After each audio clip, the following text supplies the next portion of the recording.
Hey, it's Les from the TV Dudes. This week, I'm thrilled to bring you an interview with actor and singer Claybourne Elder. Claybourne guest starred in the second season of the CW's The Carrie Diaries and can currently be seen in The Gilded Age as John Adams.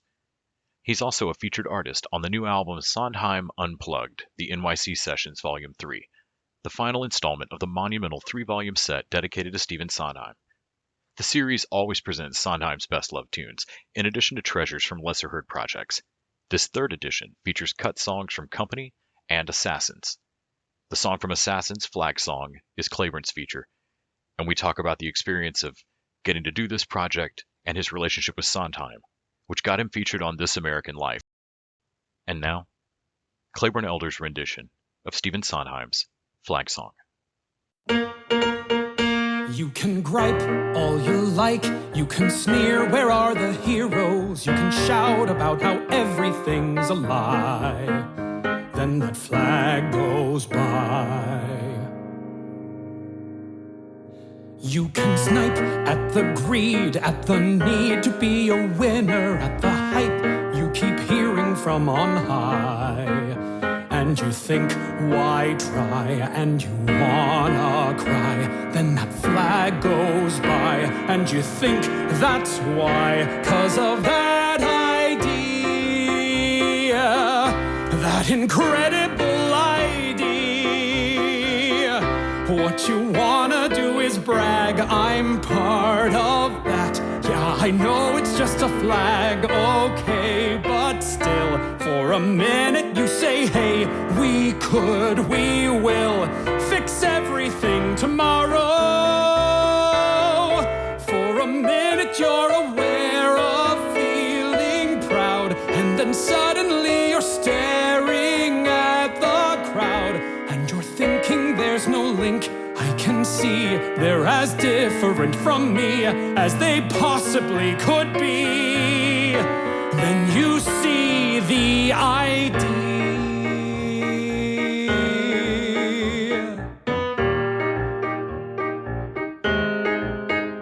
And you know it's a dream, and you know it isn't perfect, and at times it may seem to go awry. Then that flag goes by, and no matter how you sigh, it's the bright blue sky, it's just mom and apple pie. There's this thing you can't deny, this idea that it's fixable tomorrow. We've a chance, there's a choice, we can change ourselves tomorrow. We're in charge, we've a voice, an idea about tomorrow to remember when the flag has gone by.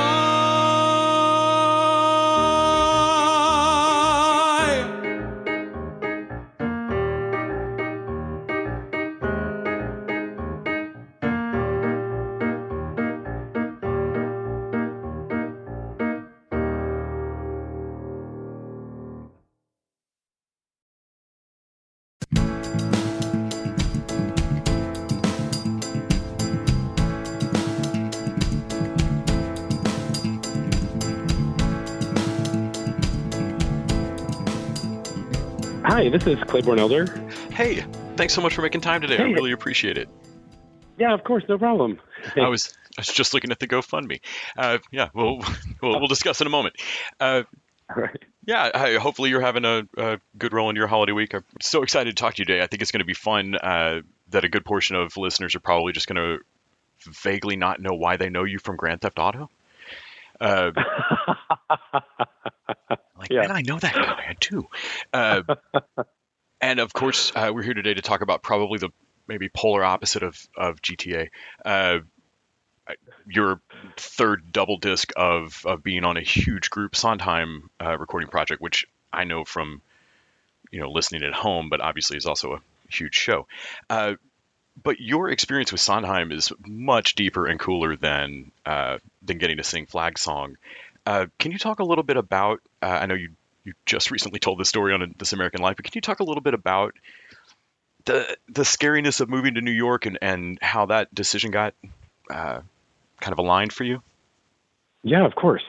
I came to New York. I was in college, and I came to New York on a visit. And I grew up in Utah. I'm from a small town. I really thought of New York as, a big, scary place to be. And that kind of was deterring me from making a decision to move here. And, but I went to see this show. I went to see Putnam County Spelling Bee and, in the standing room, and somebody walked up to me afterwards, a stranger, and said, "You look like you were enjoying the show more than the people in the expensive seats. Here's $200. Go buy yourself a ticket to Sweeney Todd tomorrow. It'll change your life." And I kind of didn't know what to do. I took a picture with him because it was sort of the only thing I could think of to do. And I did. I went and bought a ticket to Sweeney Todd. I could have used that money for a lot of things at that time in my life. I did not have a lot of money. And but I went and I saw it, and it really did affect me. It was weird and strange, and it was the kind of show that I wanted to do. It was like what I wanted to do when I grew up, when I was a kid. And at that time I really thought, yeah, I'm gonna do this. I'm gonna give this a shot. I'm gonna move to New York. And I came to New York, and I, pounded the pavement, auditioned. I went to an open chorus call of Stephen Sondheim's last new musical, which was called Roadshow. It was at the Public Theater. And they kept calling me back. And finally one day, Stephen Sondheim was in the room. And I was like, oh my God, they're serious. And, and I, during that audition time, I said, it was directed by John Doyle, and it was, a lot of the team from Sweeney Todd was working on this new production, and I could, speak to the production because I had seen it, and which was just helpful, to be in the room. And I booked the job, and at that time I was like, oh my gosh, if that guy could only see that he bought me this ticket to Sweeney Todd, and now I'm working with Michael Cerverus and John Doyle and a lot of the people from that show, and then. Cut to today. Last year, I was in the Company revival on Broadway, and I was working on it, and I got COVID, and I was out of the show for 10 days. And I was really disappointed to be out of the show because we waited the whole pandemic to come back. And so when we were coming back, I decided, in the spirit of that guy who had given me the $200 15 years ago, decided to give away 2 tickets online and just on my Instagram page. And 2 insane things happened. One, I posted the picture of the guy and me, and that I had taken those years ago, and people were moved by the story and started sending me more money to buy more tickets for people who couldn't afford tickets to Broadway shows, and more and more and more. And eventually, on that first giveaway, I gave away over 60 tickets to the show. And now we've continued on, and we've created an organization. It's called City of Strangers, and we have an Instagram account where people can go. It's at City of Strangers NYC, and we give away tickets to people who can't afford Broadway shows. We've given away over 1,500 tickets now, and we're still raising money and sending people to shows who can't afford it. And the second thing was a friend of mine, Doug Sills, who works with me on the Gilded Age, reached out to me and said, "I know the guy in that picture, and do you want to talk to him?"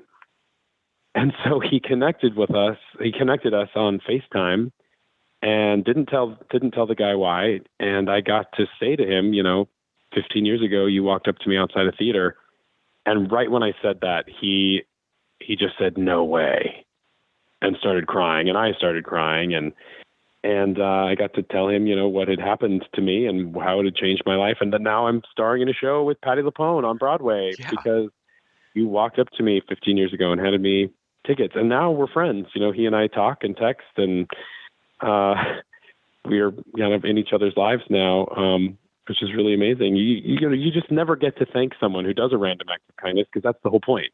Yeah. And so it's miraculous to be reconnected with somebody in that way.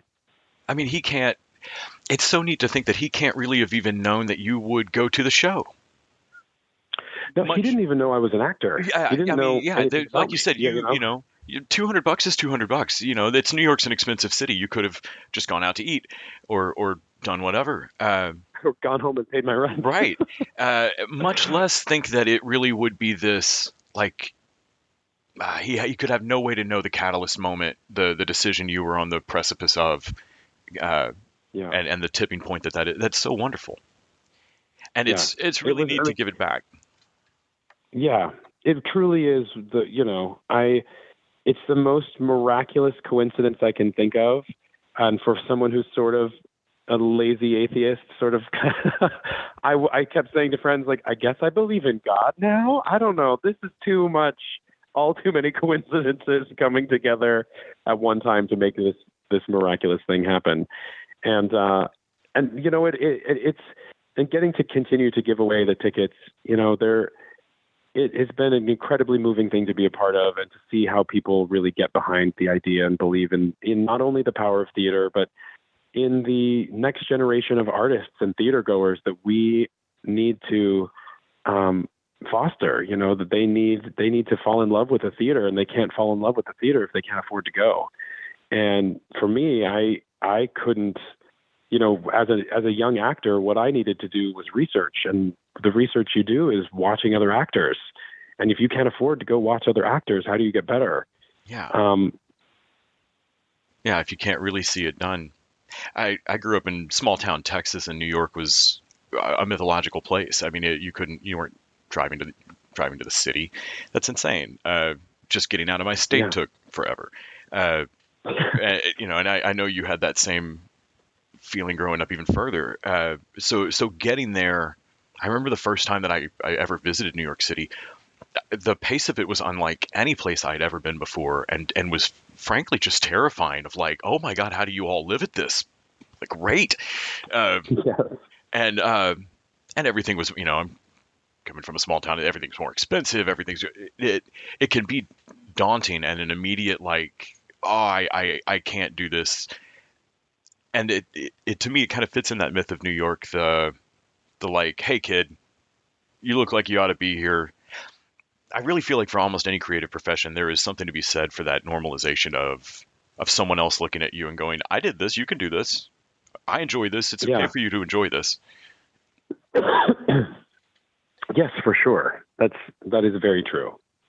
I know you'd mentioned being on Gilded Age with Michael Severus. Of course, you played John Adams there. Can you talk a little bit about what your idea of theater was when you were wanting to become an actor, and the difference between your experience as an actor on stage versus on camera? Yeah, I teach a lot, and this is something I talk a lot about in master classes, because I feel like students who are going into their professional lives have this question a lot, because what is accessible to us is theater. We can do a community theater show, we can do shows, plays at our school, we can practice the theater, but there isn't a lot of opportunity to practice what it's like to be really on camera. Sure, you can turn on your iPhone, but what it's like to really be shooting something like that. And it's the same toolbox, you're just using it in different ways. I tell people that working as a film actor takes so much more imagination than theater, because you really have to, in theater, you can frequently, you walk on a stage, there's a couch there, you're in a living room, you're on a set, you have the whole play to make sense of what happens to you as a character arc. In film, you're plopped down, like, here's your final scene of the show. It's the first thing we're going to shoot. Yeah. You have to be able to really imagine the whole thing, and really, and also you're in part of a real space, but then 3/4 of the room is taken up by lights and camera and 25 people staring at you at a very close-up range. So you just have to be able to play pretend a lot more. And working on the Gilded Age is a treat because it is full of so many theater actors that it is a little bit like going to a family reunion every time we walk onto set. And even our showrunner, Michael Engler, who is a fantastic theater director and theater aficionado, which really is helpful. He lets us rehearse like theater people. He really does lean into that and really believes in theater actors as incredible film actors. And so that is delightful. I've worked on a lot of other sets for shows that is not true. That is, you walk onto set they don't bother knowing your name because you're just there for a couple of days and they've been shooting this TV show for 6 years and they just want to go home, Mm-hmm. So this, like Gilded Age, every time we walk on set, it's like, it feels like a celebration. It feels like people who want to be there and are loving their job, which is just such a treat. When I think loving your job is one of the luckiest things that anybody gets to. I think a lot of us set out to do a job that we thought looked cool in college, and then you frequently get into it and go, oh gosh, 80% of this is paperwork. My God. Yeah. I've a lot of actor friends who talk about realizing that their job is going to be just going on auditions, and that booking something's not necessarily the gig.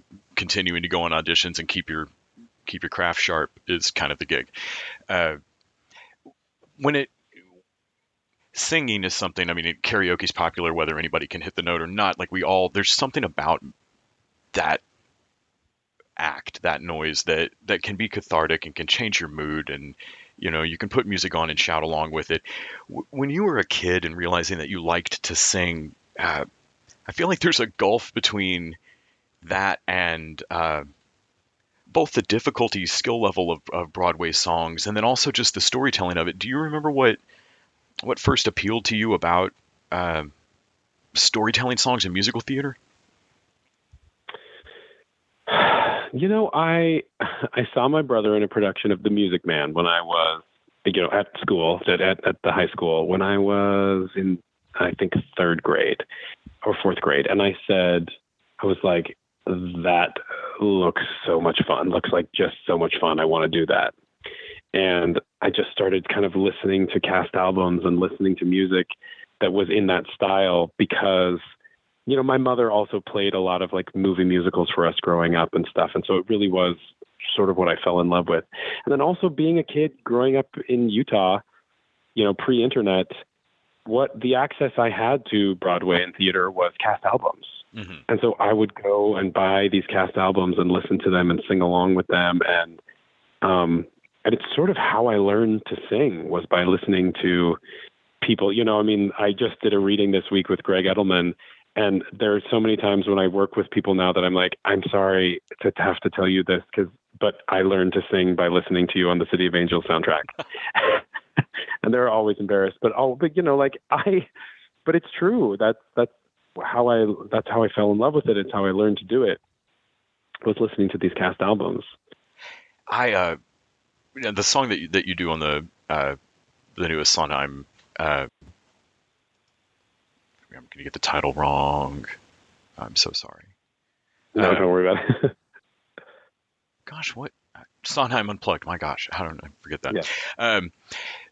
The song that you do on the newest set of that on Volume 3 is Flag Song, which that was cut from Assassins, right? Is that correct? Yeah, that's correct. Yeah, it was cut from Assassins. So can you talk a little bit about, was that a song that when y'all are picking these, were they assigned? Was it, you're not going to get a bad song. Yeah, that's true. Was this a personal connection? It was a little bit of both, Phil Bond, who founded or organized Sondheim Unplugged and organized these albums, which is an incredible task to do. These 3 albums of these unplugged songs. I've worked with him a lot. I've done a lot of the live performances of Sondheim Unplugged, so he knows me and knows my voice. And when this came up, he contacted me, and he initially asked me to sing, because I've done Sunday in the Park with George. I don't know, I've been George 4 different times. He asked me to sing Color and Light as a duet, and from the show. And he was like, oh, and also, there's this cut song from Assassins. There isn't a recording of it that really exists. There are like YouTube videos and stuff of people singing it, but a recording doesn't really exist. And John Weidman, who wrote the book to Assassins, also wrote the book to Roadshow, which was my first job ever. So I know John Weidman well. And having worked with Weidman and Sondheim together, it seemed like a good fit to be like, why don't you sing another Weidman and Sondheim kind of song from one of their shows? And I got the song, and, it's a tricky song because it feels a little bit like it's about patriotism, and I have a hard time being patriotic at this current moment in our nation's history. Yeah. But it's not about that actually, and and I really found, it's a really powerful and empowering song, and I don't know why it was cut from the show. It's hard to say why anything is cut or stays in a show because it goes through so many opinions. But I love it, and now it's I do a lot of solo shows and things, and it's something that I'm singing in my solo shows now because I've fallen in love with the song. Yeah, I like you say, you never know why things are axed from a show. It was one that struck me of like, how have I not heard it? You want to look for whatever might be wrong with it, and there's just not. It's a great song. Yeah. Is there anything that you find as a singer particularly difficult or exciting about Sondheim in particular? Sondheim. Oh, go ahead. Sorry. Sondheim is a fantastic actor in his own way. He never was an actor, but to write for actors like he does, you have to be an incredible actor. You have to have the mind of you have to be in the actor's mind when you're writing the thing. All of his songs just make sense. The flow of them makes sense. You are saying it's communicating things that you need. You're never just repeating things for no reason, or just it's not there's no standard like verse chorus verse sort of thing about his songs, because the music and lyrics are married together so closely in creation that they just belong together. And I don't feel like I'm singing when I sing his songs, because I feel like I'm just communicating an idea or a feeling or going through something. Sometimes, it takes a lot of conscious effort to sing a song, and they take no conscious effort, I feel, because you are just taken on a journey as the person playing the role. Even in a standalone version of the song, I think that he makes it very easy to sing and to tell a story at the same time. Yeah, I would agree. Even on these kind of elegant, sparse arrangements that are on Sondheim Unplugged, you can still hear it almost just conversationally slip in and out of singing versus an occasional spoken bit, and it just feels like the emotion just gets particularly melodic sometimes. And that's actually it's what I love. It's what I love about Sondheim Unplugged as well, is that you're hearing the songs as Steve wrote them. Mm-hmm. Like orchestrations are gorgeous, but you're hearing them how Steve sat down at a piano and wrote them, which I think is really powerful. Yeah. And I think it's easy to lose sight of that at how grandiose Broadway can be. That at some point these started as somebody humming at a piano, and it's really neat. Especially, I think it shows the strength of the bones of the song when you can take them apart and they still stand like that. Yeah, that's a very good point. Thank you so much for making time to talk to me about it. Of course, I also watched Carrie Diaries, so I enjoyed you on that. Oh. You did. It was not Shakespeare, but we were having a great time working together.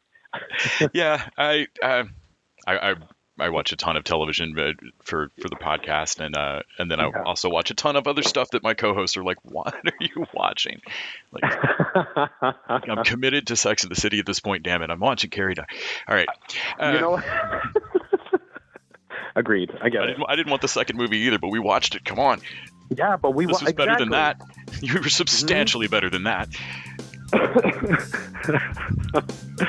Amazing. I really appreciate your time today. Thanks so much. Yeah, of course. Have a great rest of your day. Take care. You too.